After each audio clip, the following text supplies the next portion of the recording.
평범한 우리들은 인생을 돌아볼 때는 뭐가 있어야 되냐면 추억이 있어야 돼. 추억. 만약에 추억이 없는 삶은 그건 삶이 아닌 거예요. 그래, 그때 나이아가라 폭포를 갔다 왔지, 이과수 폭포를 갔다 왔지, 우리 애들하고 여름에 캠핑을 갔다 왔지, 이거 생각나지 다른 건 생각나는 게 아니라는 거예요. 그래서 여러분들 행복하려고 그러면 여행을 떠나세요. 나중에는 없어.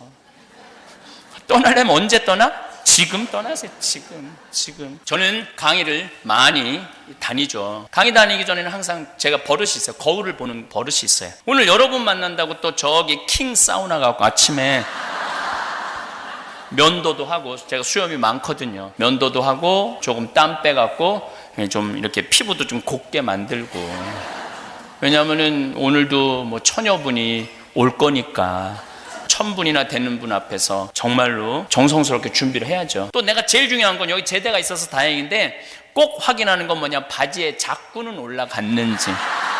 내가 이거 제일 확인하는 거, 제일 중요하게 여기는. 정말로 끔찍할 때가 있어요. 가끔 내가 아는 후배 신부가 허벅지가 넓은데 자꾸를 이게 안 내리는 건데, 공식선상에서 딱 다리가 벌어지잖아요. 다리가 굵은 사람들은 그 행사가 하나도 기억이 안 나는 거야. 그 신부 바지에 자꾸 벌어진 거 외에는 아무것도 생각이 안 나. 아무것도. 근데 만약에 내가 바지에 자꾸가 내려갔다면, 여러분들 지금 한 1000분 정도 와 계신데 눈은 여기 와 있고 머리는 저 신부님 바지에 자꾸 내려갔는데, 어떻게 내가 뭐 자기 자신을 알아라, 자기를 껴안아라, 뭐 삶을 백날 얘기해도 소용이 없어요. 무슨 얘기냐면은 남 앞에 나설 때 내 자신을 점검하는 건 아주 중요한 거예요. 내가 남 앞에 나서기에 지금 합당한 자격을 갖추고 있는가? 정말로 내가 남 앞에 나서기에 무리가 없는가? 내 모습을 들여다보는 일은 참 중요한 일입니다. 만약에 내 자신의 모습을 모른 채 남 앞에 나서면은요, 그건 정말 꼴불견을 볼 수밖에 없죠. 소크라테스는 뭐라고 그랬죠? 너 자신을 알라고 그랬죠. 세상에서 가장 힘든 일은 남을 판단하는 건 하나도 안 힘들어요. 우리 장기 둘 때도 훈수 두는 건 하나도 안 들어. 내가 할 때 문제가 있는 거예요. 옆에서 보면 얼마나 잘 보여요. 여러분들 주위에 저렇게 살면 안 되는데 많이 보이죠? 저 사람 저렇게 살면 안 되는데. 근데 정작 내 모습을 제대로 들여다보는 일은 참 어려운 일이에요. 내 모습을. 내가 이렇게 폭삭 망하는 사람들을 보면은 끝까지 자기가 잘났대. 끝까지 아무리 옆에서 충고를 해도 안 들어요. 그리고 폭삭 망하고 완전히 아무것도 없을 때, 그때 자기의 모습을 들여다보는 경우가 참 많더라고요. 부처님은 뭐라고 그랬냐면, 자기 자신이 누군 줄 아는 사람은 부처고 자기 자신이 누군지 모르면은 중생이라고 그랬어요. 여기도 아마 내 생각에는 중생도 많이 앉아있고 부처도 많이 앉아있을 거예요. 그건 기준은 딱 하나예요. 항상 내가 어떤 사람인지 들여다보는 거, 이게 참 중요합니다. 예수님은 뭐라고 그러셨느냐면, 남의 눈에 있는 티끌 꺼낼 생각하지 말고 네 눈에 있는 들보 꺼내라는 얘기 하시죠. 근데 우리는 내 눈에 있는 들보가 그렇게 안 보여요. 그러면은 내가 내 자신을 들여다보는 일이 너무너무 힘들다면 차라리 쉬운 방법이 있어요. 남이 나를 들여다보는 걸 듣는 거. 이건 참 중요한 거거든요. 그래서 뭐가 필요하냐면 멘토가 필요한 거예요. 나를 판단해 줄 수 있는 나의 멘토, 내가 지금 잘 살고 있나 못 살고 있는가를 지적해 줄 수 있는 멘토가 우리는 꼭 필요해요. 근데 그런 멘토 몇 명이 있어야지 실패하지 않느냐면 3명은 있어야 되네. 적어도 3명. 너무 많으면 복잡하고, 1명은 위험하고. 저는 멘토가 뭐 참 많습니다. 저한테 충고해 주는 분들도 많고, 저를 걱정해 주는 분들도 많고, 저를 위해서 기도해 주는 분도 많은데, 저는 뭐 공식적으로 제가 얘기하고 있는 멘토는 3명이 있어요. 첫 멘토는 나보다 3살 많은 교수죠. 그래도 꽤 공부한, 유학한 교수예요. 사회복지를 공부한 교수인데, 생태마을에 1년에 2번은 꼭 와요. 그래서 저하고 하룻밤을 자고 가요. 얘기를 참 많이 해줘요. 그리고 저는 카톡이라는 걸 안 해요. 카톡이라는 걸 안 해요. 왜 카톡을 안 했냐면, 내 멘토들이 나한테 하는 말이 너는 카톡하면 안 된다. 그래서 저는 카톡이 뭔지 몰라요, 사실은. 어떻게 들어가고 어떻게 열어보는지를 몰라요. 왜냐면 멘토들이 하지 말래니까. 왜 하지 말라 그러는지 난 잘 몰라. 근데 하지 말래. 그래서 안 해요.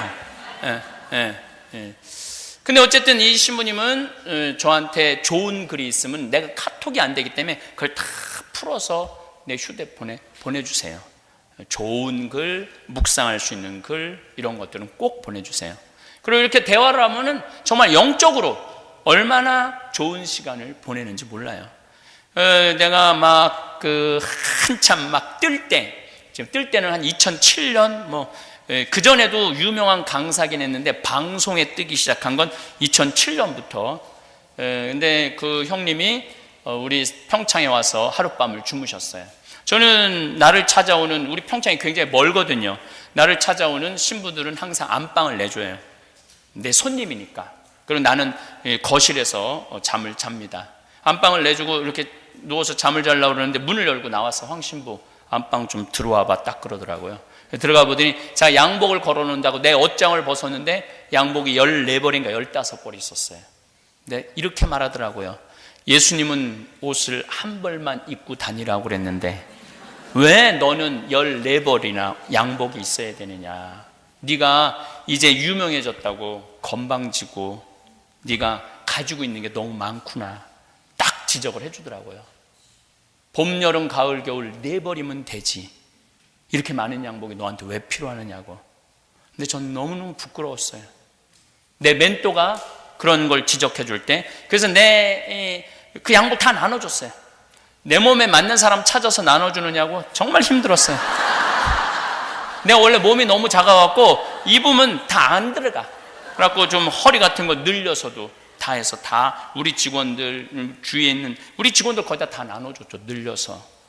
근데 내가 다음 해인가 그 다음에 그 신부님 성당에 가서 강의할 일이 있어서 하룻밤을 자는데 안방을 역시 내주더라고요. 안방에 들어가서 딱 옷을 내가 옷장에 걸으려고 딱 열었는데 정말 전 그걸 보고 너무너무 부끄러웠어요. 동복, 하복 딱 2벌 있는 거예요. 그 신부가 나이가 거의 43살, 4살, 나보다 3살 많았으니까 그 나이가 되도록 동복, 하복 딱 2벌 있는 거예요. 근데 내가 그 얘기를 어느 성당 가서 그 동창 신부하고 얘기를 했더니 그 동창 신부도 그런 얘기, 그 동창 신부도 교수를 하고 있는데 홍 신부는 그렇게 하고도 남지. 그러니까 나의 멘토는 그냥 말만 하는 멘토가 아니라 그렇게 사는 멘토예요. 사는 멘토. 또한 멘토는 나하고 굉장히 정말로 친한 멘토인데 이 신부님은 굉장히 철학적이에요. 첫 번째 멘토는 신앙적이었다면 이 신부님은 철학적이에요.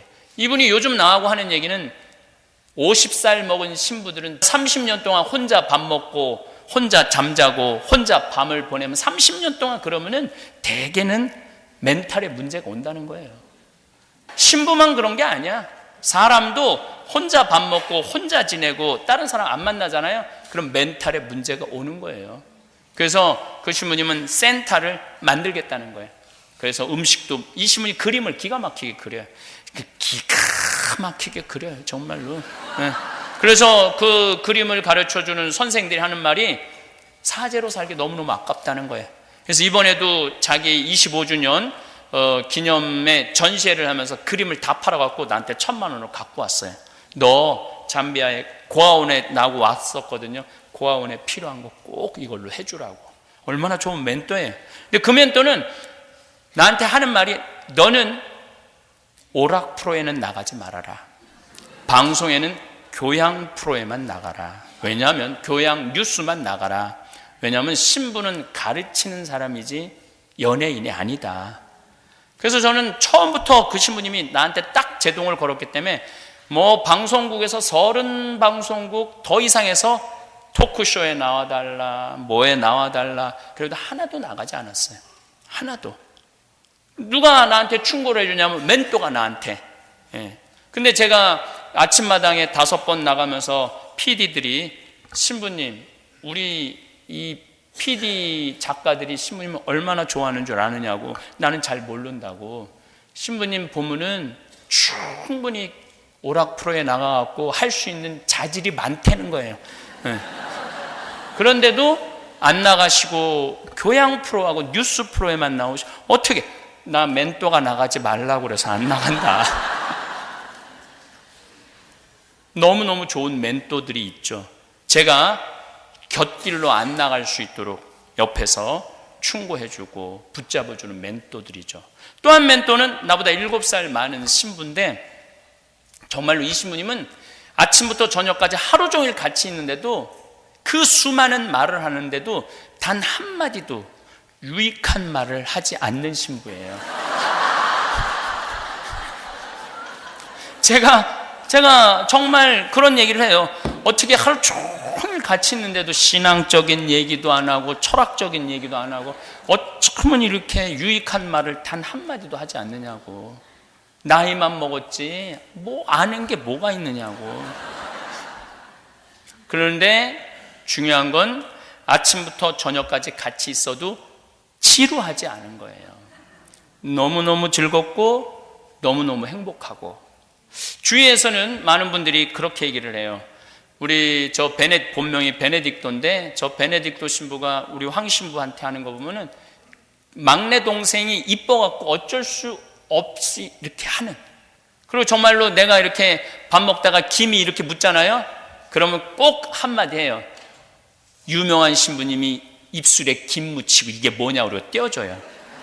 여러분들 주위에서 신부님하고 밥 먹는데, 같이 밥 먹는 자매가 여기 고춧가루가 껴갖고 웃을 때마다 그냥 빨간 고춧가루가 빡빡 나오면은 둘 중에 하나예요. 속으로 아유 주책맞게 저렇게 얼굴에 고춧가루 껴있는데도 모르고 저렇게 이러는 사람이랑, 잠깐만 이리 와봐 그리고 이쑤시개로 고춧가루 떼어주는 사람이랑, 어느 사람이 여러분들을 사랑하는 사람일까요? 고춧가루 빼주는 사람이 사랑하는 사람이에요. 다른 거 하나 없어요. 그래서 저는 이 신부님하고 여행도 항상 이 신부님하고 다녀요. 그럼 뭐 반창고 뭐 가방 안에 없는 게 없어요. 말만 하면 다 나와. 말만 하면 다 나오는 그런 신부님이에요. 그래서 제가 이번에 성서 강의를 해도 이 성당에 가서 했어요. 이 성당에 성서 강의를 했는데 매번 1000명씩 왔어요. 이렇게.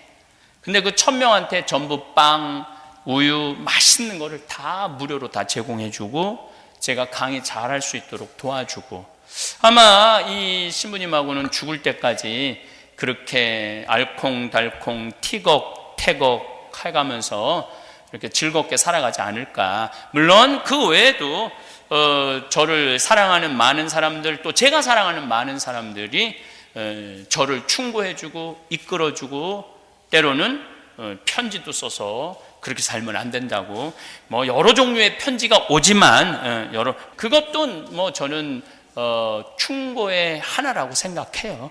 그것도 충고의 하나라고. 그래서 여러분들은 내가 정말로 인생을 살아가는 데 있어서 내가 멘토가 몇 명이 있는가, 만약에 지금 멘토가 없다면 오늘 정하셔야 돼요. 생각해 보세요. 내 인생에 나를 충고해 줄 수 있는 사람. 그리고 중요한 건 마음속으로만 저 사람은 내 멘토, 그럼 절대 안 됩니다. 그 사람이 어떻게 알아요?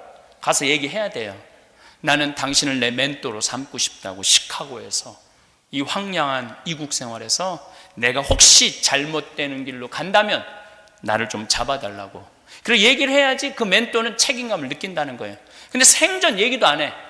그런데 얘기를 안 하는 사람한테 누가 너무 사랑해서, 자매님 요즘 자매님 보니까 좀 옷도 입고 다니는 게 좀 이상하고 좀 이상해, 헛바람이 든 것 같아, 자매님 좀 똑바로 좀 살았으면 좋겠어. 정말로 사랑해서 그랬는데 멘토라는 걸 지정해 주지 않을 때는 네가 뭔데, 똥 묻은 겨가 겨 묻은 겨 뭐라고 그러듯이 네가 뭔데, 너나 잘 살아, 이렇게 돼요. 근데 내가 딱 멘토를 정해놔, 당신 나 멘토 해달라고 그러는데 그 멘토가 충고해 줄 땐 기분이 안 나빠요. 한번 돌아보게 되죠. 그렇죠? 그래서 멘토라고 분명히 얘기를 해줘야 된다는 거예요. 내 마음의 멘토는 당신이라고. 그러면은 지켜보는 눈이 남다르다는 거죠. 기분 나쁘게 지켜보는 게 아니라 아주 기분 좋게 지켜볼 수 있다는 거죠. 제가 청국장 가루를 갖고 왔는데 다 팔렸어요. 청국장 얘기를 좀 하면은, 여러분들 유튜브 보시면은 청국장의 놀라운 효능을 보시면은 뭐 수많은 좋은, 요새 논문이 굉장히 좋은 게 많이 나오거든요. 근데 요즘 또 청국장도 다 영어로 써요. 영어로. 그래서 이 청국장 만드는 사람들은 다 저 시골 사람들인데 영어로 논문을 쓰니 어떻게 알아봐. 근데 나는 또 우리 직원들이, 유학하고 온 직원들이 있어서 다 번역해라고 갖고 오라고 해서 난 봐요. 그러니까 아주 너무너무 좋더라고요. 그리고 청국장이 아주 군내가 나면은 썩은 거예요. 부패균, 부패취라고 그래. 근데 어렸을 때 여러분들 청국장 하면은 어머니가 아랫목에다가 큰 보재기 쌓아갖고 소쿠리에다가 그냥 온 집안의 냄새가 진동을 해야지 청국장 떴다고 그러잖아요. 썩은 거예요. 바실러스균은 어느 정도 발효를 하다가 이게 활성화가 극에 달하면 그때부터는 자기네들끼리 잡아먹고 썩기 시작해요. 우리 청국장 가루 갖고 냄새 안 난다고 그러는 분들이 있는데 냄새 나면 안 돼요. 그때부터는 청국장으로서 생명이 끝난 거예요. 그래서 우리 청국장은 청국장 어떻게 먹는 방법 좀 알려주세요, 이런 분들 많아요. 방법은 청국장 포장지에 잘 쓰여 있어요. 그래서 잘 읽어보시고 그대로 드시면은 굉장히 좋으실 겁니다. 지난 10년의 발전 속도는 지난 1년의 발전 속도하고 똑같다고 그래요. 여러분들 1960년대는 전화가, 집에 무슨 전화가 있었죠? 다이얼 전화기가 있었죠? 다이얼 전화기가 있었어요. 근데 1980년대에 들어가서는 무슨 전화기가 있었냐면 누르는, 번호를 누르는 전화기가 있었어요. 누르는 전화기.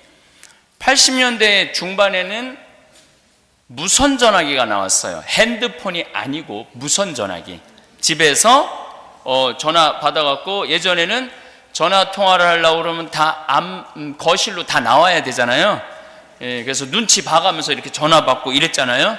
근데 이제 1980년대 중반에는 애들한테 전화가 오면 엄마가 전화 받아갖고 침대에 누워있는 딸한테, 아들한테 던져줬어요. 전화 받으라고. 근데 1980년대 후반에는 어떤 전화기가 나왔느냐면은 드디어 모바일 폰이 나왔어요. 휴대폰. 집 밖에서도 전화를 할 수 있는 전화기가 나왔어요. 그때부터 세상은 더 총알같이 바뀌기 시작하는 거예요.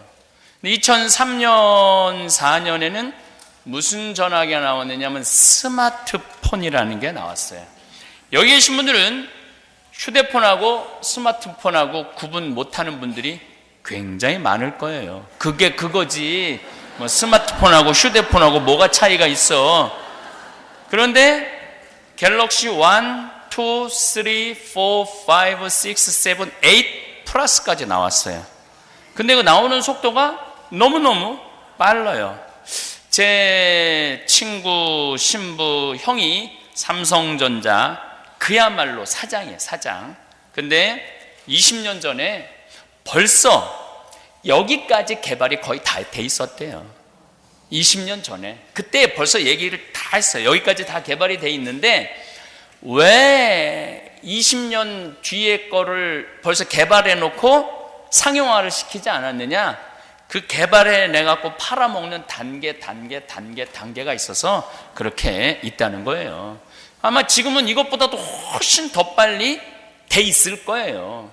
너무너무 빨리 지금 시대는 변하고 있죠. 근데 내가 우리 이렇게 할머니들 이렇게 보면은 이제 어느 길에서, 특히 명동 같은 데 제가 강의가 있어서 나가면은 할머니들이 나를 만나면 굉장히 반갑잖아요. 텔레비전에서 보던 사람이 길에 걸어 다니니까 라고 시부님 사진 찍자고 한 4분 정도 되는 할머니들이, 그러면은 일단은 휴대폰들이 다 있으니까, 그게 뭐 갤럭시 2인지 3인지 노트 1인지 2인지 휴대폰인지 잘은 몰라도 하여튼 전화기에 있잖아요. 그러면은 사진을 찍으려고 그럴 때 할머니들이 이렇게 말합니다. 나 찍을 줄 몰라. 일단 찍자고는 그래 놓고 막상 이제 사람을 선정해야 되는데 나 찍을 줄 몰라. 그 중에 제일 똑똑한 할머니한테 네가 찍어. 그래도 네가 제일 낫잖아. 그럼 딱 웃으면은 할머니가 탁 신부님 보세요. 그래갖고 어디를 눌러야 돼? 그랬더니 딱 누르고 한다는 소리가 신부님 그런데 왜 내가 나와? 왜 내가 나와? 뭐 네가 나오는지 내가 나오는지도 모르는 거야. 제가 그래서 복장 터질 때가 많습니다. 근데 제가 대학원 때 논문을 쓸 때 저는 타자기로 썼어요. 타자기로. 제가 그 끄트머리 타자기 마지막 세대예요. 그런데 딱 신부가 됐는데 286 컴퓨터, 386 컴퓨터, 486 컴퓨터, 586 컴퓨터, 이제 뭐 기가 메가 컴퓨터가 나와갖고 그 컴퓨터가 할 수 있는 일들도 어마어마해요. 제가 3시에 여러분들한테 동영상을 보여드릴 텐데, 제가 이번에 아프리카의 1000만 평 부지에 이코시티를 건설을 해요. 1000만 평이면은 여의도 11배. 여의도 11배에다가 건물을 짓는데 어디가 내 땅인 줄 알고 어디에다 건물을 져. 측량을 하려고 그러면 옛날에는 뭐 한 50m, 100m는 측량 기계로 측량할 수 있잖아요. 근데 이건 5km, 7km, 8km 그것도 숲이 꽉 차 있는데 어느 지점에다가 해야 되는지 측량할 길이 없잖아요. 그런데 건축 도시공학 교수가 이번에 측량을 어떻게 했느냐면 드론을 띄웠어요. 드론을 띄워갖고 한국하고 연결을 해갖고 우리가 찍고 싶은 지점을 한국에 연락을 하면은 거기서 위도, 경도 지점을 다 입력을 해주면 우리가 여기서 입력을 해갖고 띄우면은 인공위성하고 드론하고 연결을 해갖고 우리가 원하는 자리에 딱 가서 쓰는 거예요. 그러면 숲속 200m, 300m 지점에 가면 드론이 꼭대기에서 그 지점을 이렇게 쏴요. 그럼 거기다가 놓으면 이제 거기가 신학교 부지 정 가운데가 되는 거야. 그럼 해나가기가 너무너무 쉬운 거예요. 이 세상이 너무너무 빨리 변하고 있는 거죠. 너무너무 빨리 변하고 있는데 요즘은 애들도 태어나면서 이러면서 태어나요.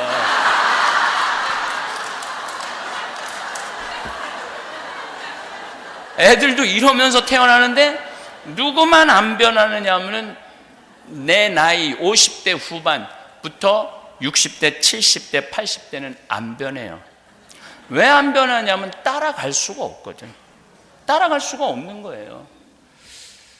그런데 미국에 이렇게 와서 보니까 우리 교포들은 가만히 보니까 문제가 미국 책도 안 읽고 한국 책도 안 읽어. 보니까 아무것도 안 읽고 시대는 총알같이 변해가는데 변하지 않은 거예요. 뭐를 가지고 무슨 잣대로 세상을 살아가느냐 하면 다 여러분들 똑같이 하는 얘기예요. 1970년대 오신 분은 70년대 것만 가지고 와요. 1980년대 개념 가지고 계신 분은 80년대 것만 가지고 와요. 어저께 우리 자매님하고 잠깐 얘기를 하는데 여기 시카고가 눈이 오면은 딱 차들이 기다리고 있다가 싹 다 눈 친다며요. 근데 그 자매님이 강원도 평창에는 제설기가 2대밖에 없다고 그러는데 어떻게 하느냐고. 강원도도 눈 오기 전에 모든 제설차가 기다리고 있다가 눈이 떨어지기도 전에 다 쳐요. 강원도도. 강원도도 그래요. 그래서 제설차가 밤새 다니면서 염화칼슘 뿌려갖고, 제가 강원도 사는데 거의 빙판길을 다니는 경우 거의 없어요. 그러니까 한국의 변화를 이 미국 분들 와서 보면 20년, 30년 정도 안 들어와 보신 분들이 전혀 개념이 없으셔요. 전혀 개념이 없으셔요. 한국은 어느 정도로 시스템이 잘 돼 있느냐 하면은, 내가 지금 버스를 타고 가고 있는데 앞에 차가 막혀요. 그 도로 무슨 데모를 한다든가 뭐를 막히면은 그 차 거기에 이 LED 거기 이렇게 쭉 이름 뭐 쭉 글씨 나가는 거 있죠? 거기서 지금 손님은 목적지를 가려고 그러는데 차가 막힙니다. 지금 이 자리에서 내리셔서 지하철 몇 호선 몇 번 출구에 들어가셔서 타고 가시면은 목적지에 도착하실 겁니다. 이렇게 나와요. 미국은 죽었다 깨어나도 할 수 없는 거예요. 왜냐하면 미국은 나라가 너무 크기 때문에 한 번 바꿀 수가 없는 거예요. 뭐 미국도 그렇겠지만 한국은 버스에서 기다리고 있으면은 내가 기다리고 있는 버스가 어느 지점에 와 있는지 다 볼 수 있어요. 다 찍혀 나와요. 그럼 어마어마하게 변하고 있어요, 한국이. 그런데 아직도 한국을 너무 걱정하는 분들이 많아. 너무너무 걱정하고 있는 분들이 많아요. 변화는 너무너무 빠르고 엄청난 속도로 변하는데 누구만 안 변해? 60대, 70대, 80대만 안 변하고 죽어라고 옛날 생각을 하고 있는 분들이 참 많은 것 같아요. 2040년이 되면은 제가 이런 얘기를 2000년대 얘기를 했어요. 2000년대, 2010년대 로봇 발전 속도, 그럼 2030년, 2040년 정도 되면 인간의 지능을 능가할 로봇을 나올 것이다 라고 얘기를 했어요. 근데 이번에 알파고 바둑 두는 걸 보니까 인간을 벌써 뛰어넘기 시작을 했죠. 인간을 뛰어넘기 시작했어요. 근데 문제는 2040년이 되면은 지금 대한민국, 미국은 어떤지 모르겠지만 대한민국의 젊은이들은 거의 결혼하지 않을 거예요. 2040년이 되면. 왜냐하면은 누구라는 AI 인공지능이 지금 한국은 판매가 되고 있어요. 이 누구라는 인공지능은 어떻게 하냐면 아침에 딱 일어나면 주인님 일어날 시간이 됐습니다. 일어나십시오.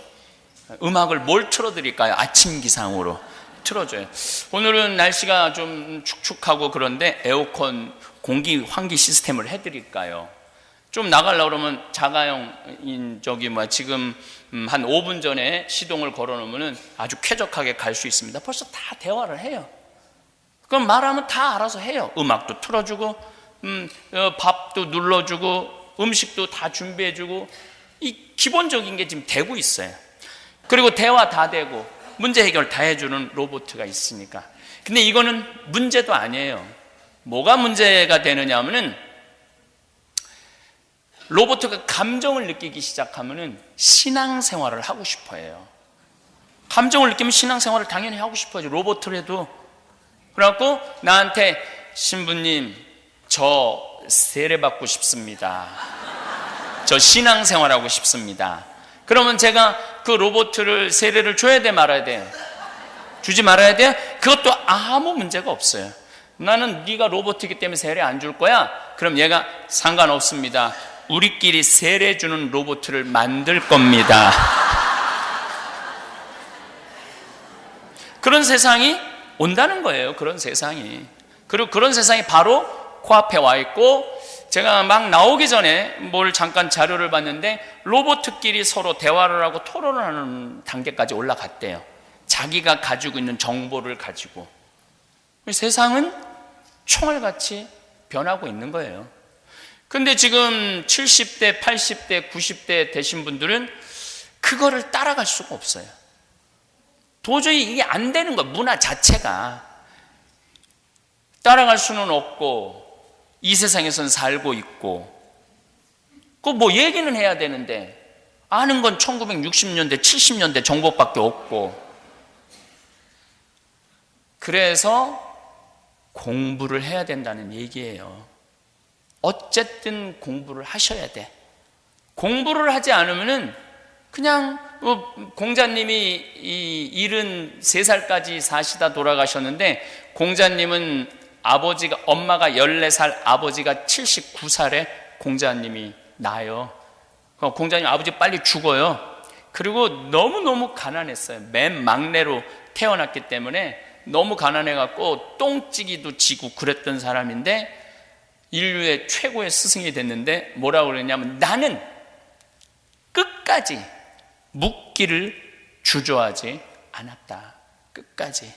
아침에 도를 들으면 저녁에 죽어도 좋다라고 말할 정도로 끝까지 배우기를 멈추지 않았다는 거예요. 그래서 미국에 오신 특히 내 강의를 듣는 대부분의 청중들이 내 주 고객층이 6, 7, 8, 90대예요.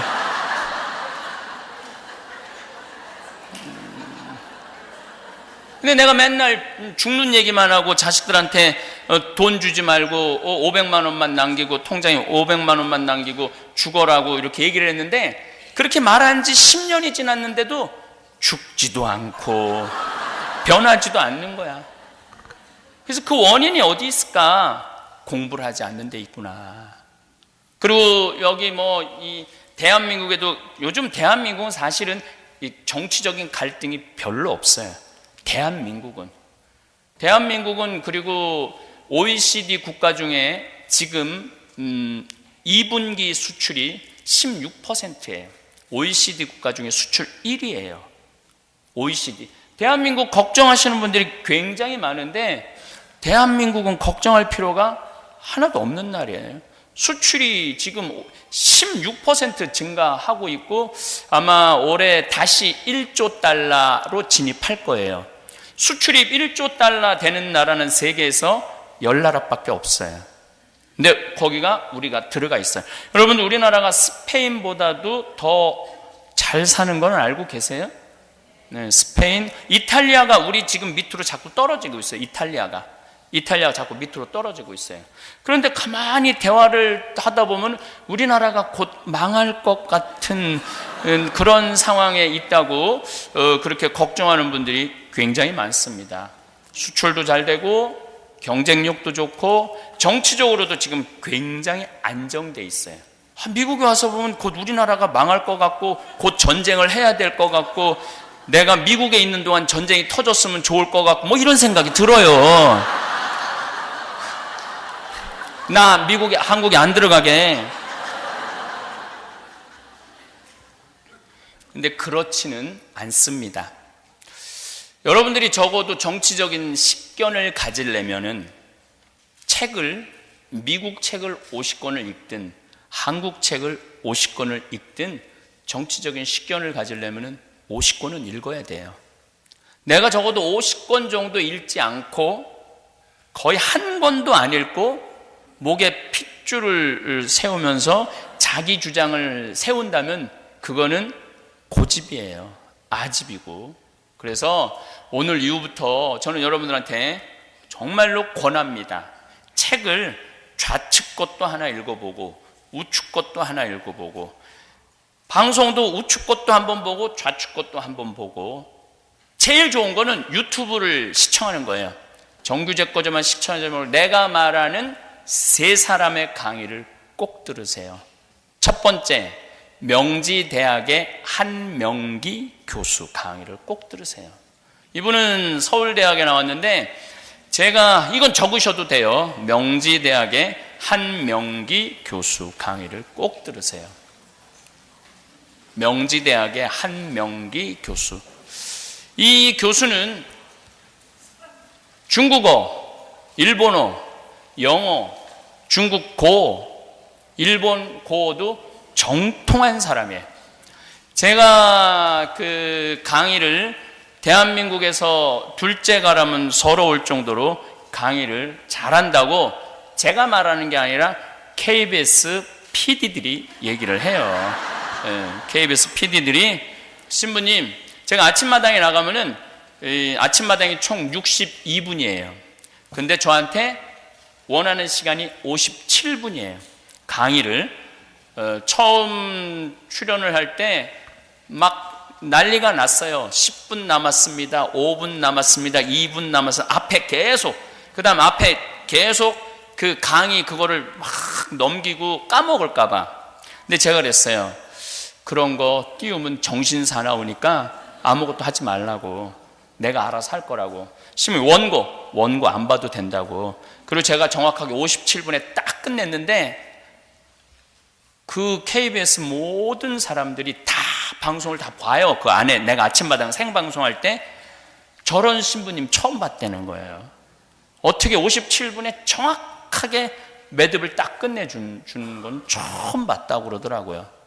그런데 그런 나보다 강의를 더 잘하는 사람이 한명기 교수예요.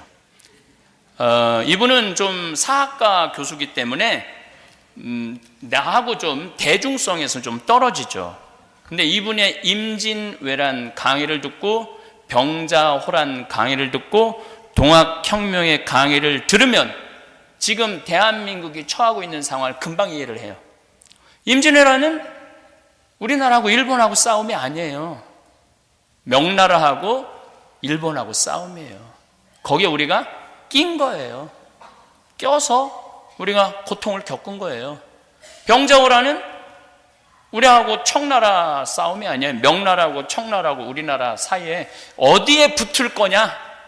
근데 우리는 명나라에 붙은 거예요. 실세는 청나라였는데 그 바람에 임금이 머리를 3번, 9번 이 삼고구 두레라고 인조가 그런 게 누구 편에 들 거냐?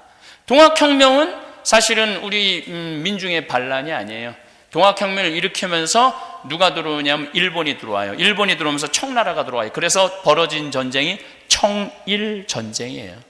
우리나라를 중심으로 해서 항상 전쟁이 일어나는 거예요. 6.25 전쟁도 역시 우리나라하고 북한의 전쟁이 아니죠. 중국, 러시아, 미국, 일본의 전쟁이에요. 일본이 엄청나게 참전한 건 아시죠?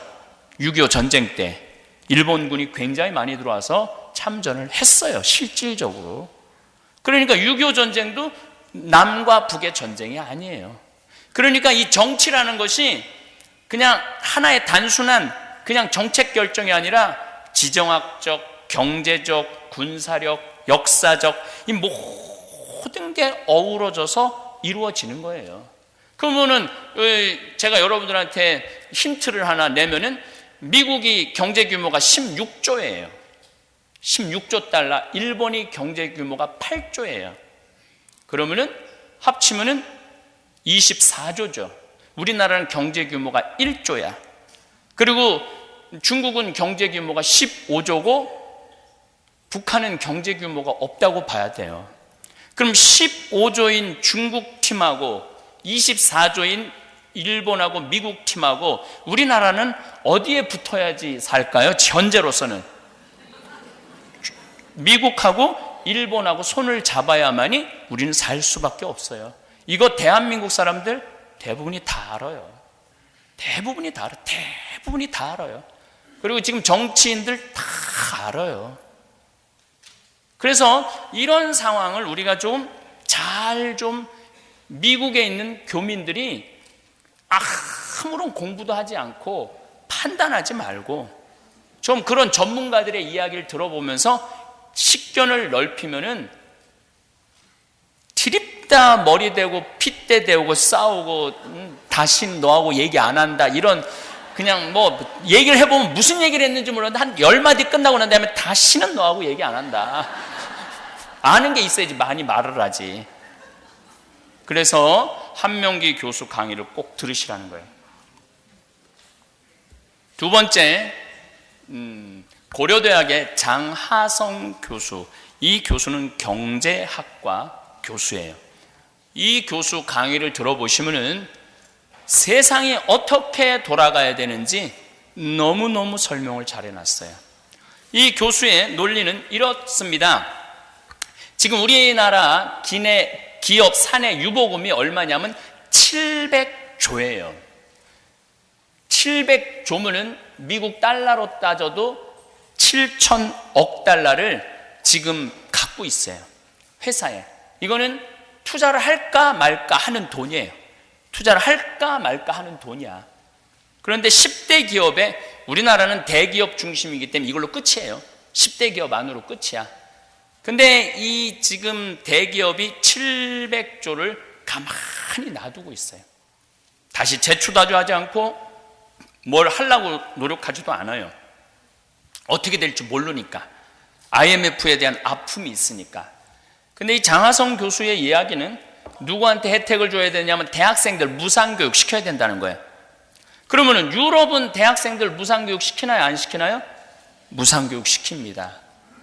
유럽은 우리 신부들이 대부분이 어디로 유학을 가느냐 하면 다 유럽으로 유학을 가요. 왜 유럽으로 유학을 가느냐 하면 학비를 안 내니까. 기숙사비만 내면 되니까. 근데 기숙사비는 아무 문제가 없어. 수녀원에 가서 미사만 해주면 다 해결돼. 공짜로 재워주고 먹여주고. 그래서 신부 열이 유럽으로 유학을 가면 한 명이 미국으로 와요. 근데 난 주교님한테 가갖고 10명 중에 5명은 미국으로 보내야 된다는 거예요. 돈이 많이 들어도.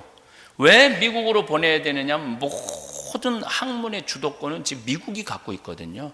유럽이 갖고 있는 게 아니야. 근데 이 모든 정보가 영어로 쏟아져 나오는데 유럽에서 공부하고 온 신부는 새로운 정보를 읽을 수가 없어요. 영어로 나오기 때문에. 그러니까 한 걸음 처지는 거야. 그러니까 한국 교회를 이끌어 나가고 한국의 모든 문화, 정치, 종교를 이끌어 나가려면 어디로 보내? 미국으로 보내라. 돈이 들더라도. 근데 미국으로 못 보내요. 학비가 너무 비싸거든. 그러니까 한국 교회가 감당을 못하는 거죠. 어쨌거나 이 장하성 교수의 논리는 그런 논리입니다. 무상교육 시키라는 거예요. 그런데 유럽은 왜 대학생들을 무상교육을 시키느냐? 이 사회를 이끌어 나갈 사람들이니까. 국가가 키워야 된다는 거예요. 이번 하반기부터 치매 할머니들 90% 치료비는 국가가 됩니다. 또 우리나라는 지금 최저 기초 노령연금이 20만 원이에요. 20만 원. 그런데 내년부터인가 67만 원으로 올라갑니다. 그 대상자 선별에서 조금 차이는 있지만 67만 원으로 올라가요. 뭐 이건 제가 수없이 강의 때 얘기했어요. 나라가 제대로, 왜냐하면 우리나라 경제 규모의 대부분의 기초 노령연금이 70에서 90만 원으로 시작하거든요. 미국도 90만 원이죠. 900달러, 700에서 800, 900달러죠. 그게 이제 가장 사람이 살 수 있는 기본권이라는 거예요. 그리고 이번에 제가 미국에 와 있는 동안 또 발표가 나왔어요. 이제는 돈이 없어서 치료 못 받는 사람은 없는 의료 혜택을 실시한다는 거예요. 근데 막 한쪽에서 난리가 나서 돈 다 퍼주면 나라 망하느냐 안 망하느냐, 그거 다 퍼줘야 한 30조, 40조예요. 근데 지금 기업이 갖고 있는 돈은 700조예요. 그리고 묻혀있는 돈들은 내가 그 많은 얘기를 다 할 수는 없지만 다 끄집어내고 이 몰래 뒤에 감춰둔 돈 다 끄집어내면요 거의 1000조가 넘는데요. 그걸 다 오픈해 놓으면 나라는 건강해진다는 거예요. 이 얘기를 누가 하느냐면 장하성 교수가 하고 있어요. 내 얘기가 아니고. 나는 그런 얘기 할 줄도 몰라요. 장하성. 세 번째, 서울대학의 최인철 교수 강의를 들으셔야 돼요. 서울대 이 교수 강의는 여러분들 들으신 분들 계실 거예요. 최인철 교수는 행복학 강의를 하는 교수예요. 이 최인철 교수의 요지는 행복하려면 여행을 다녀라. 근데 누구 말을 빌리느냐면 이 교수가 서울대학 행복학 연구소 소장인데 소크라테스, 공자, 심지어 석가모니, 예수님, 사회심리학자, 철학자, 모든 사람들의 최종적인 결론은 인생에 와서 행복하려고 그러면 여행을 다니라는 거예요. 왜 여행을 다녀야 되냐면 죽을 때 기억나는 건 여행 간 것밖에 생각이 안 난대요. 근데 30살에서부터 60살까지 죽어라고 일만 하면은 죽을 때 그런데요. 내가 이 세상에 일하려고 왔나? 그리고 죽는데요. 근데 뭔가 좀 시간을 쪼개서 억지로 힘들지만 시간을 만들어서 어디 여행을 갔다 오고 하나 더 나가면 나누라는 거예요. 하나 더 나가면은 더 높은 행복을 누리려면 나누면 된다는 거예요. 워렌 버핏하고 빌 게이츠 이 미국의 기업가가 만들어서 조성한 거는 1000억 달러예요. 1000억 달러. 100조. 한국 돈으로 100조를 둘이 만들어 놓은 거예요. 그러니까 행복의 크기가 다른 거죠. 왜 미국이 어쨌거나 1등 국가라고 얘기를 하겠어요? 나누는 차원 높은 게 있는 거죠. 여기 얘기를 들어보니까 어떤 분이 집을 한 채 기증, 도네이션을 하셔서 장학재단을, 교육재단을 만들었다고 그러더라고요. 제가 전 미국에 다녀봤는데 교육재단을 만든 성당은 여기가 처음인 것 같아요.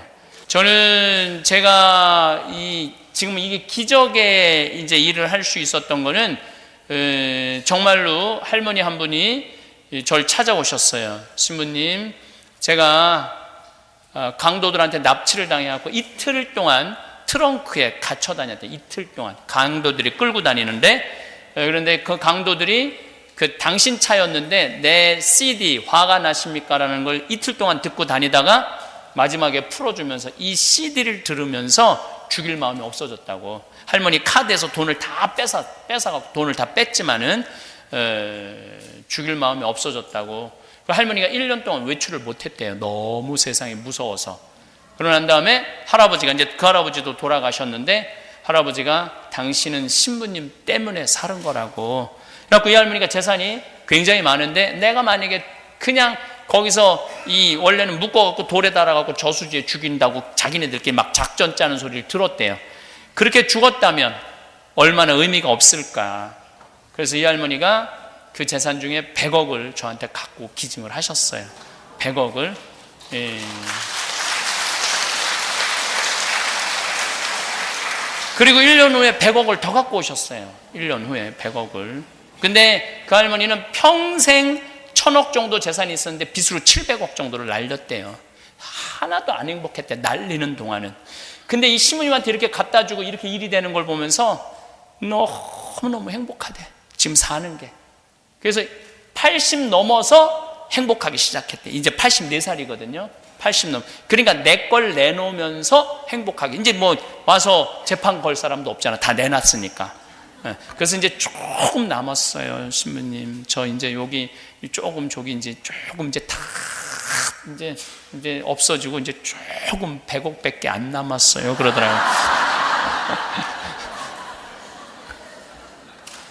어쨌든 그 할머니가 땅을 팔아서 돈이 이제 제 통장에 들어와 있는데, 그걸 기증하면서 이 아프리카 일이 훨씬 커졌죠. 생각보다 훨씬 커지고 신학교까지 짓게 되는 과정을 이제 밟게 되는 거죠. 그래서 제가 얘기하잖아요. 내 계획이 아니라고.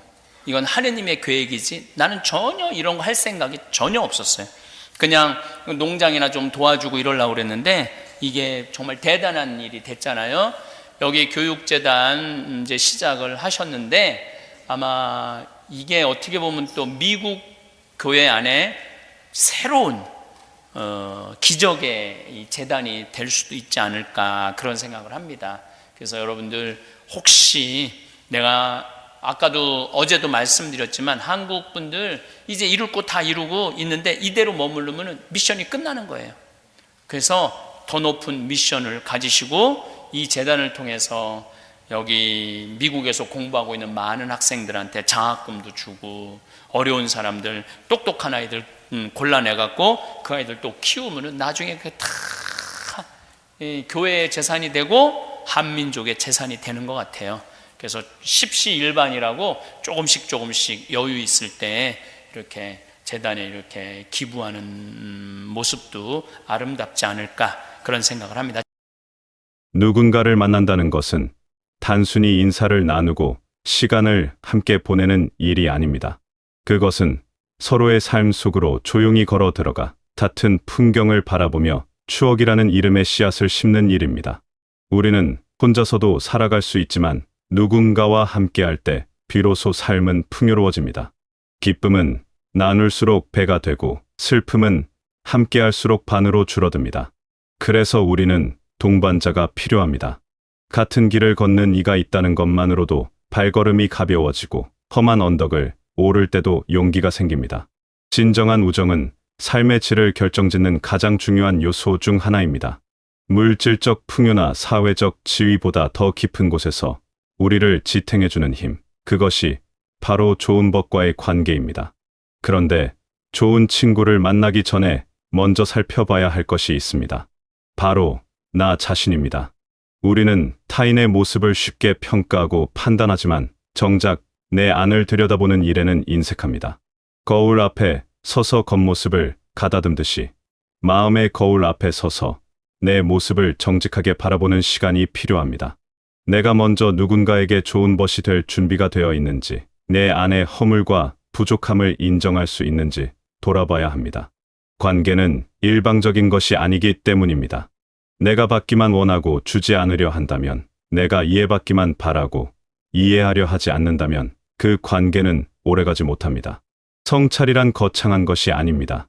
그것은 조용히 앉아 스스로에게 묻는 일입니다. 나는 상대의 이야기를 진심으로 듣고 있는지, 아니면 내 말만 하기 위해 기다리고 있는지, 나는 상대의 기쁨을 함께 기뻐할 수 있는지, 아니면 은근히 질투하고 있지는 않은지, 나는 상대가 힘들 때 곁에 있어줄 수 있는지, 아니면 편한 순간에만 함께하려 하는지, 이런 질문들에 정직하게 답할 수 있을 때 우리는 비로소 진정한 관계를 맺을 준비가 됩니다.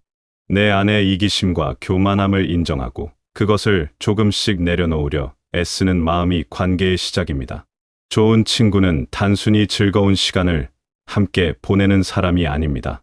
물론 함께 웃고 떠들며 기쁨을 나누는 것도 중요하지만 진정한 벗은 그 이상의 의미를 지닙니다. 나를 일깨워주는 사람, 내가 잘못된 길로 갈 때 바른 방향을 가리켜주는 사람, 내 안에 더 나은 모습을 믿어주는 사람이 진정한 벗입니다. 우리에게는 다양한 형태의 인연이 필요합니다. 어떤 이는 깊은 통찰로 내 삶을 돌아보게 만들고, 어떤 이는 실질적인 지혜로 현실의 문제를 풀어나가도록 돕습니다. 또 어떤 이는 따뜻한 위로로 지친 마음을 어루만져주고, 어떤 이는 날카로운 충고로 나태해진 마음을 일깨웁니다. 이렇게 다채로운 관계들이 모여 우리 삶을 입체적으로 만듭니다. 한 사람에게서 모든 것을 얻으려 하면 관계는 무거워지고 부담스러워집니다. 하지만 서로 다른 색깔을 가진 여러 사람들과 관계를 맺을 때 우리 삶의 그림은 풍성해집니다. 어떤 친구와는 조용히 산책하며 삶의 의미를 나누고, 어떤 친구와는 활기차게 새로운 일에 도전하며, 또 어떤 친구와는 편안하게 일상의 소소함을 공유합니다. 이 모든 관계가 각각의 방식으로 우리를 성장시킵니다. 중요한 것은 각각의 관계 안에서 진심을 다하는 것입니다. 진심이란 무엇일까요? 그것은 마음으로만 아끼는 것이 아닙니다. 진심은 표현되어야 하고 행동으로 증명되어야 합니다.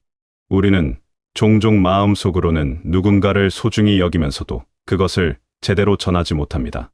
바쁘다는 핑계로, 어색하다는 이유로, 말하지 않아도 알 것이라는 착각으로 진심을 감춥니다.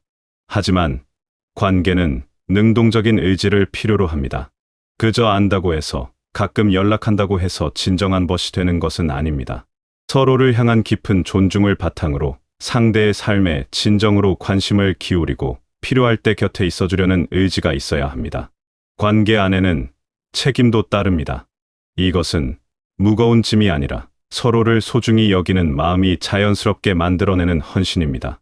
상대가 힘들 때 외면하지 않고, 기쁠 때 함께 기뻐하고, 잘못된 길로 갈 때 용기 내어 충고하는 것, 이런 것들이 관계 안에서의 책임입니다. 때로는 솔직한 말 한마디가 상대를 불편하게 할 수도 있지만, 진심에서 우러나온 말은 결국 상대를 성장시킵니다. 그리고 이런 관계를 맺기 위해서는 용기가 필요합니다. 상대에게 나를 열어 보이는 용기, 상대의 가르침을 받아들이는 겸손함, 때로는 불편한 진실을 전하는 용기, 이런 용기들이 모여 관계는 더욱 단단해집니다. 관계 안에서의 결속력은 추상적인 개념이 아닙니다. 그것은 구체적인 순간들 속에서 만들어집니다. 상대가 어려움에 처했을 때 함께 해결책을 찾아주는 순간, 작은 성취를 진심으로 축하해주는 순간, 아무 이유 없이 안부를 묻는 순간, 이런 작은 순간들이 쌓여 깊은 신뢰가 만들어집니다. 그리고 그 신뢰 위에서 우리는 서로를 붙들어줄 수 있습니다. 한 사람이 흔들릴 때 다른 사람이 중심을 잡아주고, 한 사람이 지칠 때 다른 사람이 힘을 보태줍니다. 이렇게 서로를 지탱해주는 관계 안에서 우리는 혼자서는 갈 수 없는 곳까지 함께 갈 수 있습니다. 그런데 우정은 고정된 것이 아닙니다. 그것은 살아있는 생명체처럼 자라고 변화합니다. 삶의 단계가 바뀌면서 관계의 모습도 달라집니다. 처음에는 서로의 즐거움을 위해 만났던 사이가 점차 서로의 성장을 돕는 관계로 깊어집니다. 그리고 더 나아가 둘만의 관계를 넘어 세상을 향해 열린 관계로 확장되어야 합니다. 진정으로 성숙한 우정은 두 사람만의 울타리 안에 갇혀 있지 않습니다. 함께 배우고 함께 나누며 우리가 받은 좋은 것들을 다시 세상에 돌려주는 관계로 발전합니다. 함께 배운다는 것은 새로운 것을 익히는 것만을 의미하지 않습니다. 그것은 삶 자체에서 배우는 것입니다. 서로의 경험을 나누고 각자가 겪은 일들에서 의미를 찾아내고 그것을 통해 더 지혜로워지는 과정입니다. 한 사람의 시행착오가 다른 사람의 교훈이 되고 한 사람의 깨달음이 다른 사람의 영감이 됩니다. 이렇게 서로에게서 배우는 관계는 결코 정체되지 않습니다. 항상 새로운 발견이 있고 늘 성장할 여지가 있습니다. 그리고 함께 베푼다는 것은 우정이 가장 아름다운 모습으로 피어나는 순간입니다. 우리가 받은 사랑과 지혜, 위로와 격려를 다른 이들에게도 나누어 줄 때 우정은 비로소 완성됩니다. 어려움에 처한 이웃을 함께 돕고 필요한 곳에 우리의 시간과 재능을 함께 내어놓고 다음 세대에게 우리가 배운 것들을 전하는 일, 이런 일들을 함께 할 때 우정은 개인적인 만족을 넘어 사회적 의미를 갖게 됩니다. 두 사람의 좋은 관계가 주변으로 퍼져나가 더 많은 이들에게 영향을 미치는 것입니다. 삶은 결국 함께 익어가는 과정입니다. 과일이 나무에서 서서히 익어가듯이 우리도 관계 안에서 천천히 성숙해집니다. 급하게 서두를 필요가 없습니다. 햇볕과 비를 맞으며 조금씩 색이 변하고 단맛이 깊어지듯이 우리도 기쁨과 슬픔, 성공과 실패를 함께 경험하며 조금씩 깊어집니다. 이 과정은 결코 쉽지 않습니다. 때로는 갈등도 있고 오해도 생기고 서로 상처를 주기도 합니다. 하지만 그런 순간들마저도 관계를 더욱 단단하게 만드는 걸음이 됩니다. 중요한 것은 포기하지 않는 것입니다. 어려움이 있을 때마다 관계를 버리는 것이 아니라 함께 풀어가려 노력하는 것입니다. 아름답게 익어간다는 것은 겉모습이 화려해지는 것이 아닙니다. 그것은 내면이 깊어지고 마음이 넓어지고 삶이 따뜻해지는 것입니다. 좋은 것들과 함께할 때 우리는 혼자서는 도달할 수 없는 내면의 풍요로움에 이릅니다. 서로의 삶이 스며들어 하나의 큰 그림을 만들어가는 것, 각자의 색깔을 잃지 않으면서도 조화로운 전체를 이루어가는 것, 그것이 우정이 지향해야 할 모습입니다. 이 길은 혼자 걷기에는 너무 길고 때로는 힘듭니다. 하지만 함께 걷는 이가 있다면 그 길은 외롭지 않습니다. 곁에서 걸어주는 사람, 넘어질 때 일으켜주는 사람, 지칠 때 쉬어가자고 말해주는 사람, 그리고 목적지에 함께 도착했을 때 기쁨을 나눌 사람. 그런 사람들이 있다면 우리는 삶의 어떤 순간도 견딜 수 있습니다. 여러분 곁에는 이미 소중한 인연들이 있을 것입니다. 그들에게 감사하고 그들을 소중히 여기며 그들과 함께 더욱 깊어지는 삶을 살아가시길 바라겠습니다. 그리고 아직 그런 인연을 만나지 못했다면 먼저 스스로를 돌아보고 준비하는 시간을 가지시길 바라겠습니다. 좋은 것은 우연히 만나는 것이 아니라 준비된 마음이 끌어당기는 것이니까요. 여러분의 삶이 좋은 인연들로 가득 차고 그 인연들과 함께 아름답게 익어가는 풍요로운 나날이 되시길 바라겠습니다.